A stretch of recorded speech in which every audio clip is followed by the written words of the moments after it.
एक मित्र ने पूछा है कमेंट करके, सोनू राणा जी ने, कि आत्म जागरण में क्या क्या चीज़ें काम करती हैं, थोड़ा उन्हें स्पष्ट करें। तो जागरण में तो मोटे तौर पर सिर्फ 5 चीज़ें ही एक तरह से मूल रूप से काम करती हैं, बाकी तो सब एक्सीडेंटल होता है एक तरह से। और इन 5 चीज़ों में सबसे पहला होता है हमारा शरीर, फिर हमारा मन, और फिर स्वयं हम, और फिर इस विषय पर उपलब्ध अब तक सारी जानकारियाँ जो कि हमारे मन में अब तक जमा हो चुकी हैं या कहो संग्रह हो चुकी हैं, और फिर 5वीं चीज़ होती है मार्गदर्शन। और ये 5 चीज़ें एक तरह से हम सभी के पास होती हैं, थोड़ा मार्गदर्शन को ही एक तरह से ढूंढना पड़ता है, वरना और सभी तो होती हैं। लेकिन होता क्या है कि हमें ये नहीं पता होता कि हमें किस चीज़ पर कितना काम करना है और कैसे करना है, और कैसे इन सब के संयोजन को एक तरह से जो कि हमारा होना इन चारों चीज़ों का एक तरह से कैसे इसको एक तरह से हमें प्योरीफाई करना है, एक परिष्कृत करना है, एक शुद्ध अवस्था में, एक तालमेल की शुद्धतम अवस्था में, ताकि एक हमारे अंदर से एक नई चीज़ पैदा हो सके, यानी हमारा असली स्वरूप प्रकट हो सके एक तरह से कहें, या कहो हम विकसित हो सके, पूर्ण रूप में जाग सके। और ये 5 हमारे जीवन में कभी कभारी एक सही तालमेल में आती हैं, ट्यूनिंग में कहो, जिनमें मार्गदर्शन भी है, ये सारी चीज़ें भी हैं, ये सभी मुश्किल से ही कभी एक ट्यूनिंग में आती हैं। अगर ये सब एक ट्यूनिंग में आ जाए तो फिर तो काम बड़ा आसान है हमारे विकसित होने का, वरना हमेशा एक तरह से एक असंतुलन ही बना रहता है।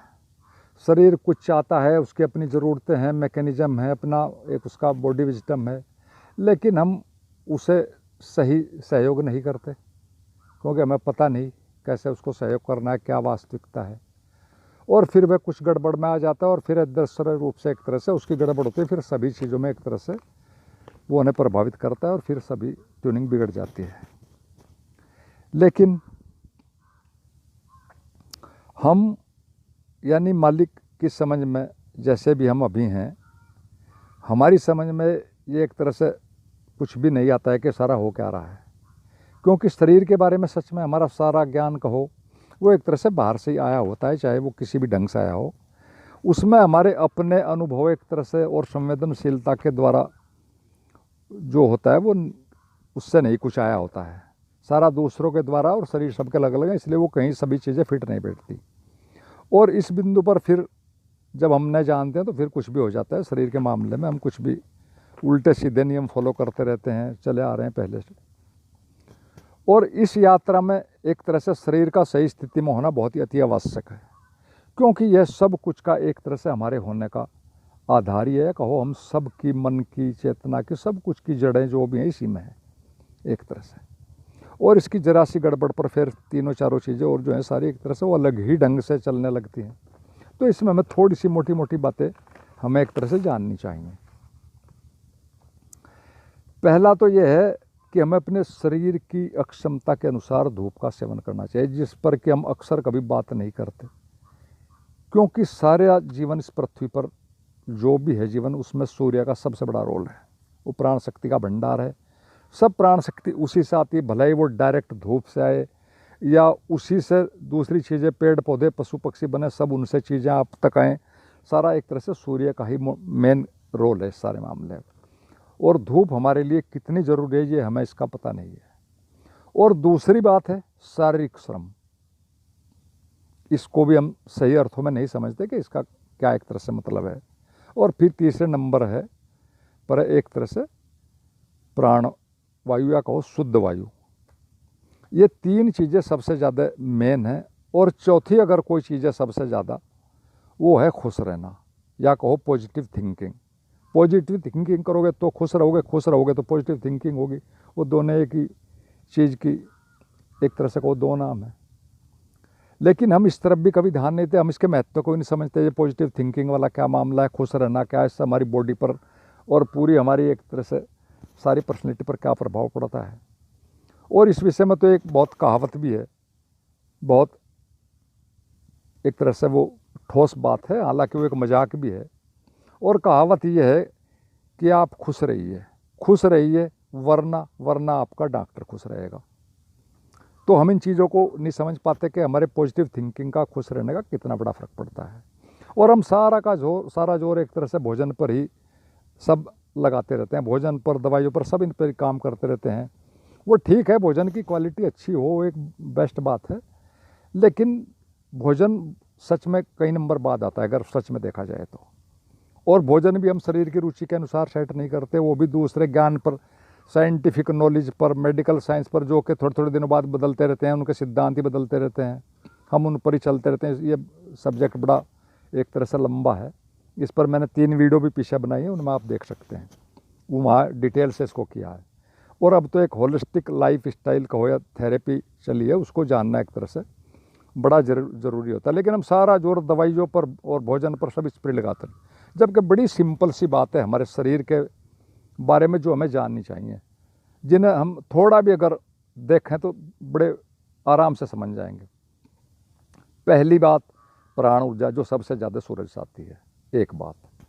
दूसरी बात, सबसे ज़्यादा हमें हमारे जीवित रहने के लिए सबसे पहली चीज़ है ऑक्सीजन। और ऑक्सीजन बड़ी सीधी बात है, साफ वायु में ज़्यादा मिलेगी, हम उसका कोई महत्व नहीं समझते, वो सबसे मेन चीज़ ये है। और उसके बाद फिर एक और अगली चीज़ है हमारे शरीर में, पहली ऊर्जा, दूसरी ऑक्सीजन की सप्लाई जो हमारा मेन आधार है, और फिर तीसरी हमारी बॉडी के लिए सबसे मेन चीज़ है हमारी बॉडी के ग्लूकोज का लेवल, या कहो उसका रेगुलेशन।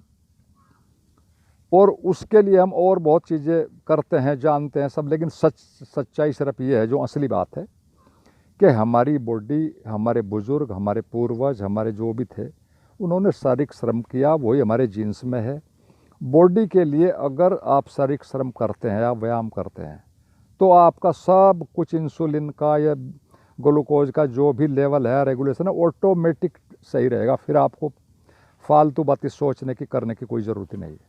तो 2-3 चीज़ें हैं, सूर्य और ये ऑक्सीजन और ये ग्लूकोज का रेगुलेशन, सिर्फ 3 चीज़ें सबसे ज़्यादा अनिवार्य हैं, लेकिन इन पर ही ज़्यादा हम ध्यान नहीं देते। हम और चीज़ों पर, बड़ा भोजन, दवाइयाँ और फालतू फंड के नियम में, उनमें उलझे रहते हैं। जो मेन चीज़ें उन पर ज़्यादा जोर नहीं लगाते। तो खैर, ये तो शरीर के बारे में हमने मोटी सी बात की है, मेरी 3-4 वीडियो और हैं, उनमें आप देख सकते हैं इस बारे में जो पूरी डिटेल में है बॉडी के ऊपर ही। तो फिर हम दूसरी चीज़ पर आते हैं, मन पर बात करते हैं, जो कि एक तरह से हमारा मन हमारे ब्रेन के माध्यम से ही एक तरह से उससे जुड़ कर ही हमारे जीवन को पूरी तरह संचालित करता है या दिशा निर्देश करता है।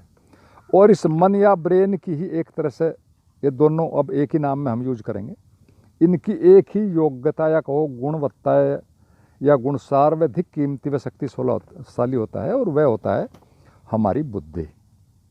और आज तक मनुष्य जाति का जो भी विकास हुआ है वो सब उसी से हुआ है, या कहो सर्वसम्मत जो एक सूत्र है इस बारे में मान्यता है, वो यही है कि बुद्धि बल सर्वश्रेष्ठ बल है। यह बुद्धि बल ही एकमात्र ऐसा तत्व है जिसके बल पर मनुष्य कुछ भी कर सकता है कहो, और हर जगह इस बुद्धि बल के कारण उसे देर सबेर सम्मान भी मिलता है, कहो लाभ भी मिलता है। लेकिन आज हो क्या गया, उल्टी समस्या ये हो गई कि बुद्धि आज के मनुष्य के अनजाने में एक तरह से एक समस्या बन गई है। और समस्या ये हो गई कि आदमी न तो बुद्धिहीन ही रहेगा, उसने इतनी इन्फॉर्मेशन इकट्ठी कर ली है कि वो बुद्धिहीन भी नहीं रहेगा, ताकि एक तरह से एक प्राकृतिक रूप से एक भौतिक संसार का ही मजा ले सके और बातों को भी छोड़ भी दे। न तो वहाँ का कुछ हो रहा है, और न ही सद्बुद्धि को उपलब्ध होकर एक तरह से हो पाया है, ताकि एक तरह से बुद्धि के वह सब कुछ के पार कहो, एनलाइटनमेंट कहो, उसे आनंद कहो, परमानंद, उसका ही आनंद ले सके। न वो ही ले रहा, न इधर का भौतिक का ले रहा है, और बस एक तरह से दुर्बुद्धि से ग्रस्त कहो प्राणी हो गया, या कहो उलझी हुई मन स्थिति, कन्फ्यूज्ड माइंड वाली स्थिति में एक तरह से हमारी मनुष्यता का सारा बड़ा भाग एक तरह से जी रहा है, या कहो भागम भाग है, पता किसी को कुछ नहीं है कहाँ जा रहे हैं, किसी को सोचने की फुर्सत नहीं है, सिर्फ जल्दी है, सबको भागना है। तो ये 2 बातें भी हमने यहाँ मोटी सी समझी, हालांकि माइंड का टॉपिक बड़ा विस्तृत है, उस पर हम अगर चाहेंगे तो आप इसके बाद इसका पार्ट 2 बनाएंगे, उसमें मैं बहुत चीज़ें आपको क्लियर कर सकता हूँ अगर मित्रों ने कहा तो। अब हम तीसरी बात समझते हैं कि तीसरा पॉइंट आता है कि हम क्या हैं अभी, और फिर इसके बाद हमारे पास जो जानकारियों का महत्व है उसको हम समझेंगे अंत में, और फिर हम इन चारों पांच चीज़ें कैसे काम करते हैं उस पर बात करेंगे मोटी मोटी। तो अब इन सभी चीज़ों का एक तरह से हम कैसे उपयोग करेंगे, मार्गदर्शन कैसा होगा, उन पर हम डिटेल में पूरी बात करेंगे। अभी हम ये समझते हैं सिर्फ कि हम अभी क्या हैं। अभी हम सिर्फ एक चलायमान मन की ही स्थिति है, या कहो हमारा ही एक रूप चलायमान मन है। यानी हमारा सिर्फ ये महसूस करना है कि मैं हूँ और मैं कुछ कर सकता हूँ, यही सच में हमारा इस वक्त होना है। या कहो हमारी इस हैपन को ही हम चेतना या आत्मा भी मान लेते हैं, जो कि एक तरह से ठीक भी है अभी की स्थिति में। और ये तो सब ठीक है, लेकिन ये सारा का सारा है सब प्राकृतिक रूप से ही चालित कहो, यांत्रिक चालित कहो। तो इन सारे गुणों के कारण हम सच में अभी आत्मा जैसा कुछ नहीं है, सिर्फ एक हम अर्ध चेतन एक तरह से कहो यंत्री हैं। और जब पूर्ण चेतन हो जाएंगे कहो, या अपने रुकने के चलने के मालिक हो जाएंगे, सिर्फ दो ही चीज़ें, अपने रुकने चलने का, हर चीज़ का मालिक हो जाना, तो हम फिर एक तरह से आत्मा कहलाएंगे। बड़ी सीधी सीधी बात है। और आत्मिक तल पर एक तरह से प्रौढ़ हो जाना ही एक तरह से हमारा असली आत्मा है कहो, या हमारा ज्ञान है, या हमारा लक्ष्य है। इसको मोटे से शब्दों में हम समझे, जैसे एक बच्चा कुछ प्रौढ़ होकर जाता है, धीरे धीरे बढ़ बढ़कर एक प्रौढ़ होकर जब नवयुवक हो जाता है, फिर वो नवयुवक कहलाने लगता है। हालांकि वही बच्चा था, वही फिर एक दिन नवयुवक हो जाता है। कारण क्या है कि उसमें प्रौढ़ता आ जाती है, वो चीज़ें सब सीख लेता है, समझ लेता है। ठीक है, सही जिस दिन हमारा मन भी अपने ही द्वारा अपनी सब बातों को और अपने सब बाहर की बातों को सबको समझकर हमारा मन ही प्रौढ़ हो जाता है, परिपक्व हो जाता है, समझदार हो जाता है, उसमें एक विशेष क्वालिटी विशेष आ जाती है, उसी दिन उसका नाम ही सच में आत्मा हो जाता है। तो ये तीन बातें भी हो गई। फिर चौथी चीज़ है कि अब तक उपलब्ध जानकारियाँ, जो कि अभी हमारी ताकत होती है, सच में जानकारी हमारी ताकत है, फिर उन्हें हम जैसे चाहे प्रयोग कर सकते हैं। और ये सभी तरह की जानकारियों का एक तरह से जो संग्रह है, एक तरह से वही असली मन की परिभाषा है, जानकारियों का संग्रह कहा जाता है। हालांकि बात तो काफ़ी डिटेल है इसमें, लेकिन यही बातें, इनसे ही हम समझते हैं मन को। यानी जानकारियों का एक तरह से हमारे अंदर जो हमारा प्रोग्रामिंग है हमारे ब्रेन का, उसके हिसाब से हमारा सारा जीवन चलता है और हम भी चलते रहते हैं। और ये जानकारियाँ ही हमारे अंदर जो भरी हुई हैं, ये ही हमें कहीं ठहरने नहीं देती, क्योंकि हम इतने अपने मालिक नहीं, होश में नहीं है। और फिर ये हमें बाहर भी दौड़ाती हैं, अंदर भी दौड़ाती हैं। और आज के आदमी के पास तो ये हमने कई कई बार कही, हम सभी जानते हैं कि इनका ज़रूरत से ज़्यादा संग्रह होगा है उसके मस्तिष्क में। तो अब तो बस अपने लक्ष्य के लिए इन सभी जानकारियों का सही एक तरह से उपयोग भर ही करने की बात है। वो हम नहीं करेंगे उनका उपयोग, सही उपयोग, तो हमारा उपयोग करेंगी, क्योंकि यहाँ सब कुछ जुड़ा है। और ये सारा हमारा मन भी, शरीर भी, हम भी, सब कुछ एक ही ईंधन से कहो या प्राण शक्ति से, बॉडी एनर्जी से ही हमारी चलता है, जो कहीं कहीं मार्गों से हमारे शरीर में आती है, इकट्ठी होती है। और ये हम नहीं सही चल पाते, जानकारियों के हिसाब से जो चलते हैं, ये इसलिए समस्या है। और इसी बिंदु पर सिर्फ ध्यान की ज़रूरत आन पड़ती है, या कहो मार्गदर्शन की ज़रूरत आन पड़ती है, ध्यान प्लस मार्गदर्शन। क्योंकि ध्यान ही एक ऐसी चीज़ है जो हमें एक तरह से सशक्त बनाता है, या कहो केंद्रित करता है, और अपने ही अंदर एक स्पष्टता देता है, चीज़ों को देखने की, समझने की, उन्हें करने का साहस देता है, अंतर चक्षु देता है। उसे हम कुछ भी शब्दों से कहें, वही सारी चीज़ों को हमें मैग्नीफाई करके एक तरह से समझाता है, दिखाता है, और फिर उनको हम समझ लेते हैं। और ये ध्यान ही एक तरह से हमें विकसित करता है, को थोड़ा अलग ले जाता है। वरना तो प्राकृतिक रूप से तो सभी के पास सभी चीज़ें समान ही होती हैं, शरीर, मस्तिष्क, समय, भोजन, सूर्य, हवा, पानी, 24 घंटे, सभी एक तरह से सबके पास वही होती है। सिर्फ ध्यान ही हमें एक तरह से विकसित करता है। तो ध्यान मोटे शब्दों में कहें तो एक गुणवत्ता है हमारे होने की। उस गुणवत्ता को हम होश कहें, सजगता कहें, वो कुछ भी कहें, ध्यान हमारी एक तरह से गुणवत्ता है। जानकारियाँ हमारी ताकत हैं, ज्ञान है, टूल्स हैं, साधन है। उन्हें हम इस अपनी गुणवत्ता के हिसाब से ही जैसा उपयोग में लाएंगे, करेंगे, वैसा ही हमारा एक तरह से जीवन बन जाएगा, उसके अनुसार ही। जैसा मोटे शब्दों में हम कहें कि हमारे पास पैसा है, जिसके पास, आप उसे चाहे गलत जगह पर खर्च करें या सही जगह पर करें, परिणाम तो उसके अनुसार ही आना है। ठीक यही बात हमारी जानकारियों की है। हम सही करेंगे, हम सही होंगे, हमारी गुणवत्ता होशपूर्ण होगी, तो हम सही काम करेंगे, उनके सही परिणाम आने हैं।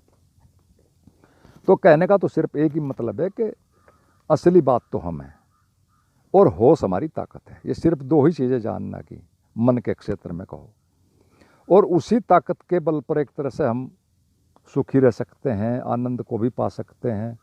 और यदि वो गुणवत्ता नहीं है, होश नहीं, तो फिर कुछ भी नहीं, फिर भले ही बाहर सब दिखाई भी पड़ता रहे, लेकिन हम सब चारों तरफ देखते हैं कि अंदर क्या हो रहा है, बाहर क्या हो रहा है।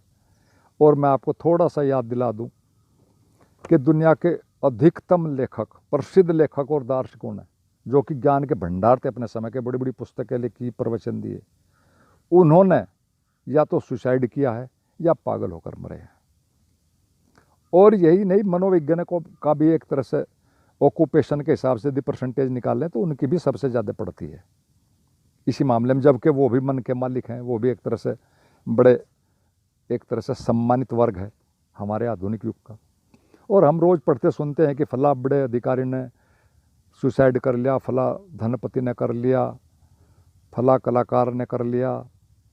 और कारण सिर्फ इतना ही है कि उनके पास होश नहीं है, और सब कुछ है उनके पास, बस होश नहीं है।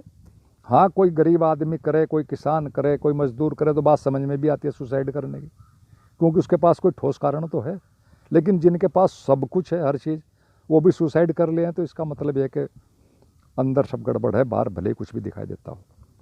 और जिनके पास इसके विपरीत होश का खजाना रहा है हमारे पूरे इतिहास में पहले भी, वो बाहर निर्धन होते हुए भी एक तरह से सम्राट ही रहे हैं, और फिर उनके सम्मान भी हुए, उन्होंने विश्व को एक तरह से मार्गदर्शन भी किया, अपनी बात भी कही है। तो असली बात तो यही है कि आप असली हैं, आपका होश आपकी असली ताकत है, जो आपको कुछ भी दे सकता है, और वह हमेशा होश आपको सही ही बात देगी, शुभ ही आपको चीज़ें देंगी, शुभ ही आपका मार्गदर्शन करेंगी। यही तो होश की खूबी है कि आप उसमें गलत काम कर ही नहीं सकते। और उसके पास तो जो ताकत है वो आपको सही चलाने की है ही, उससे भी पहले वो तो हमारी गुणवत्ता है। हमारे पास को, या आदमी के पास को एक वीटो पावर है, जो उसे भगवान भी एक तरह से नहीं छीन सकता, क्योंकि वे उसने ही तो दी है। वही हमारे अंदर कहो या कुछ भी कहो, वो उसी की पावर। और वह पावर सिर्फ ये है, वीटो पावर, कि आप कुछ भी बनने के लिए स्वतंत्र हैं, कुछ भी बन सकते हैं, कुछ भी सीख सकते हैं, कुछ भी कर सकते हैं। और फिर उसी करने के अनुसार ही सीधी बात है परिणाम आएंगे। ये तो एक यूनिवर्सल लॉ है, इसमें तो कुछ कहने सुनने की बात ही नहीं। तो सब कुछ आपकी मर्जी पर ही एक तरह से निर्भर है, और प्रकृति या परमात्मा का तो एक तरह से आपके लिए हर बात में पूरा सहयोगी रहता है। इसे हम साइकोलॉजिकली समझें, किसी और तरीके से समझें, अध्यात्म से समझें, तो असली बात आप ही हैं, आपकी वीटो पावर है कुछ भी करने की। और प्रकृति, परमात्मा, जो भी आपके चारों तरफ अस्तित्व है, उसका तो आपके लिए हर हाल में पूरा सहयोग ही एक तरह से रहता है। ये नियम है यूनिवर्सल। उन्होंने तो, यूनिवर्स ने तो आपको एक ही बात कहनी है हर बात में। आप कुछ बात करें, कुछ काम करें, कुछ भी करें, उनकी तरफ से तो हर स्थिति में एक ही आंसर है आपको देने के लिए, तथास्तु।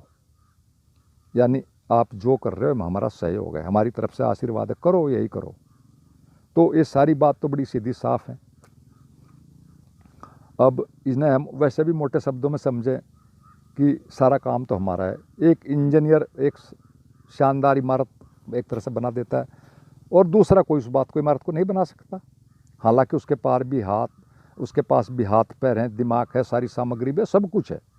बस बात इतने कि इंजीनियर ने उस कला को, इमारत बनाने की कला को परिश्रम के द्वारा एक तरह से पा लिया है, और कोई बात नहीं है, बस इतनी ही है।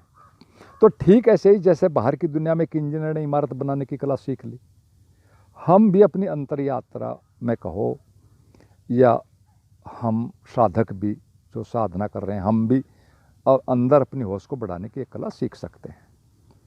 और इस कला को सीखने के या विकसित करने के मोटे मोटे दो ही रास्ते हैं, सच्चाई है।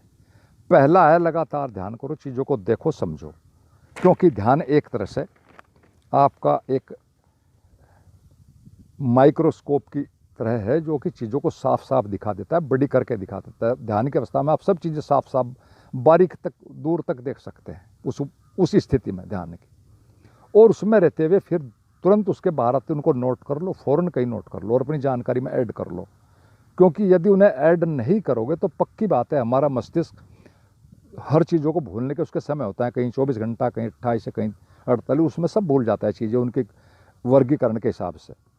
और ऐसा करते करते ही ध्यान में जाओ, जानकारियाँ देखो, चीज़ों को देखो, समझो, और जो चीज़ें समझ में उनको फ़ौरन बाहर आकर नोट कर लो। और फिर इसी तरह करते करते अपने अनुभव से, बाहर की अच्छे लोगों की कहो, जो उस फील्ड के लोग हैं जानने वाले, उनसे, सभी चीज़ों से, अपने अनुभव से सारी चीज़ों को समझो। समझना असली बात है। और जिस दिन ये सारी चीज़ें आप समझोगे, इनका निष्कर्ष एक ही आएगा, जो असली बात है कि बाहर की दुनिया या बाहर की सभी चीज़ें आपकी मन स्थिति के अनुसार ही दिखती हैं, या कहो बदलती हैं। सिर्फ आपकी मन स्थिति के अनुसार ही बदलती रहती हैं।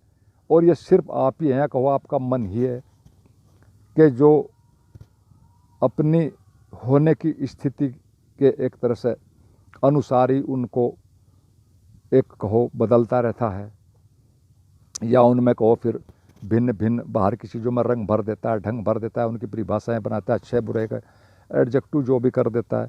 यानी सब कुछ आपका मन ही करता है।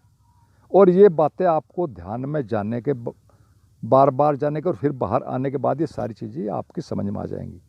आपको एक चीज़ समझ में आ जाएगी, सिर्फ आप ही सब चीज़ों को बदल रहे हैं, उनको रंग दे रहे हैं, वरना बाहर सारा अस्तित्व एक जैसा ही है, हमेशा एक ही जैसा रहता है। यानी कहो वहाँ बाहर अस्तित्व तो एक तरह से जो वर्तमान में बस वैसा ही है, और अपने ही सार्वभौमिक नियमों से चलता है। उसे किसी अच्छे बुरे से या आपकी परिभाषाओं से कोई लेना देना नहीं है, सिर्फ आप ही डालते हैं। और इस बात का पता आपको तभी लगेगा कि आप ध्यान में जाओ, वहाँ देखो चीज़ों को बाहर निकल कर कैसा दिखता है, और फिर एक बिना ध्यान के देखो। आपको सारे अनुभव करने, कंपैरिजन भी आपको करना, उन कंपैरिजन से अलग अलग अनुभव से ही आपको एक तरह से समझ आएगी। और ये समझ ही असली चीज़ है। तो मन को समझो। तो ये तरीका सच में तो यही आना है, किधर से भी आए बात तो यही आनी है। हालांकि डायरेक्ट अगर मन को समझने के तरीके से चलोगे तो ये थोड़ा लंबा है अपने तक जानने का, क्योंकि मन के काम करने के ढंग एक तरह से असंख्य हैं। वो बीच बीच में आपको घुमा देता है कहीं भी, वो बहुत ज़्यादा उस्ताद है इस मामले में। तो इसमें थोड़ा मुश्किल है जानना, लेकिन फिर भी जितना भी आप मन के बारे में एक तरह से जानता जाओगे अपने मन के बारे में, उतना ही आनंद शांति आती जाएगी। ये पक्का है, इसमें कोई बात नहीं है। तो एक तो ये नियम है, इसी के रास्ते से चलो, सीखो, बाहर से अंदर से, बाहर से अंदर से, दूसरों से। और दूसरा एक और तरीका है, वो इससे बेटर है कि कुछ मोटे मोटे नियम तो ऐसे जान लो, इस तरफ से भी काम करो, और फिर सीधा अपने पर भी काम करो। डायरेक्ट बाहर से भी काम करो, अंदर सीधे अपने केंद्र पर भी काम करो, जो कि एक संकल्प के द्वारा एक तरह से विकसित होता है, जागता है। वहाँ पर भी काम करो, अपने पर दोनों तरफ से काम करो, बाहर से भी अंदर से भी। तो जल्दी एक तरह से हमारे जागने के कहो या विकसित होने के कहो अधिक चांस बन जाते हैं। तो ये दूसरा तरीका भी है। तो ये तो बातें यहाँ तक हुई। अब इसमें थोड़ा सा यही है कि इनको हम समझते हैं, लेकिन हम थोड़ा सा अपनी वर्तमान स्थिति से इन चीज़ों को सबकी तुलना हमें ही करनी पड़ेगी अपने मन के अंदर ही। हमारी गड़बड़ कहाँ होती है कि हम मन के एक बहुत सामान्य सी चाल में फंसे रहते हैं, बिल्कुल सिंपल, सबसे ज़्यादा जो काम करता है, और वो ये है कि और यानी और चाहिए, और चाहिए, और चाहिए। वो कहीं भी हमें रुकने ही नहीं देता, न कहीं संतुष्ट होने देता। तो हमें थोड़ा यहीं पर बुद्धि का उपयोग करना है, बस इतना ही देखना, और कुछ नहीं। यही इसे प्रतिभा को, कुछ को, इसको पहले भी हमने कई ढंगों से कहा कि ये जो और की बात मन कर रहा है, तो जिनके पास ये सभी और हैं, क्या वो आनंदित हो गए? थोड़ा उनको भी देख लो ना। और का तो अर्थ ही दूसरा है, और आनंद दूसरे में नहीं है। बड़ी साफ बात है, किसी को कभी नहीं मिला है, जिसे भी कभी मिला अपने में ही मिला है। पुरानी कहावत है, अध्यात्म में चली आ रही है कि कस्तूरी कुंडल बसे। और आनंद शब्द का तो पहला अक्षर ही, ये मैं अपनी ही परिभाषाएं घड़ रहा हूँ, आनंद शब्द का तो पहला अक्षर ही आ है, अर्थात आ जाना, अपने में आ जाना, अपने घर पर आ जाना, और बाहर नहीं। वही अंदर जो भी है, अंदर ही है, अपने में आ जाओ, आ। और फिर अपने अंदर जो नंद हो रहा है, निनाद हो रहा है, बज रहा है, उसे जान लो, जो शाश्वत संगीत चल रहा है। उसे हम ओम का कहें, कुछ और कहें, अपने में और उसको जान लो, और यही एक तरह से सही मार्ग है। और इसी को होने से ही सारी बात बनती है, और तो सारी बातें ही हैं। वो तो मित्रों, मैंने ये जो भी कोशिश की है इसको मित्र के प्रश्न को थोड़ा स्पष्ट करने की, आशा है कुछ चीज़ें साफ हुई होंगी। आपने सुना, आप सभी को मेरा धन्यवाद, और अंत में सभी मित्रों को मेरा प्रणाम।